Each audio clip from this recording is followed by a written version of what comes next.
इल्म रियाजी जमा शशम।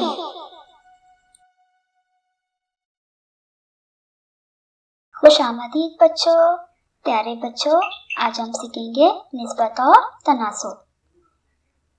निस्बत और तनासुब का तारुफ हम जानेंगे। उसके बाद हम मशकी सेट 28 नंबर को हल करेंगे। मशकी सेट 28 में पहली अदद की दूसरी अदद से निस्बत मालूम करने की हम मिसालें हल करेंगे। तारुफ, निस्बत क्या है? तकसीम के जरिए किया गया दो मिकदारों का मवाजना निस्बत कहलाता है। तनासुब किसे कहते हैं? निस्बत की मसावियत को तनासुब कहते हैं। आइए अब हम एक मिसाल हल करते हैं। नबीला 12 साल की है और साकिब 6 साल का है। यहाँ पर नबीला और साकिब की उम्रों का मवाजना किस तरह करेंगे? साकिब ने अपनी उम्र का मवाजना तफरीक से किया, जबकि नबीला ने अपनी उम्र का मवाजना गुना से किया। नबीला की उम्र साकिब की उम्र से दूना है। इस मालूमात को नबीला और साकिब की उम्रों की निस्बत 2:1 लिखते हैं। 2:1 को 2:1 करते हैं। रियाजियाती ज़बान में दो आदाद की निस्बत को कसर की सूरत में लिखते हैं। 2:1 को कसर की सूरत में 2/1 लिखते हैं।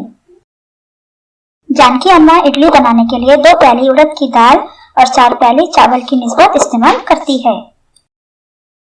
तो बताइए किस तरह मवाजना करेंगे?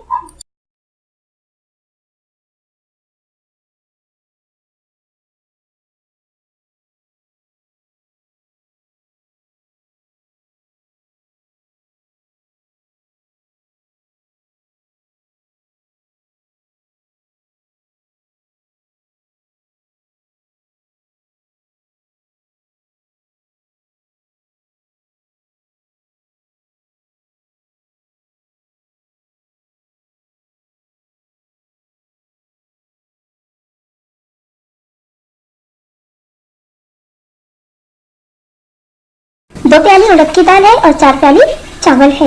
इस निस्बत का मवाजना 2:4 करेंगे और कसर की सूरत में 2/4 लिखेंगे। राइट। जानकी अम्मा डोसा बनाने के लिए 1 प्याली उड़द की दाल और 3 प्याली चावल की निस्बत इस्तेमाल करती है। तो बताइए किस तरह मवाजना करेंगे? 1 प्याली उड़द की दाल है और 3 प्याली चावल है, इसलिए इस निस्बत का मवाजना 1:3 करेंगे और कसर की सूरत में 1/3 लिखेंगे। Right answer. तकसीम के जरिए किया गया दो मिकदारों का मवाजना निस्बत कहलाता है। नीचे की मिसालों के जरिए आप निस्बत को अच्छी तरह समझ जाएंगे।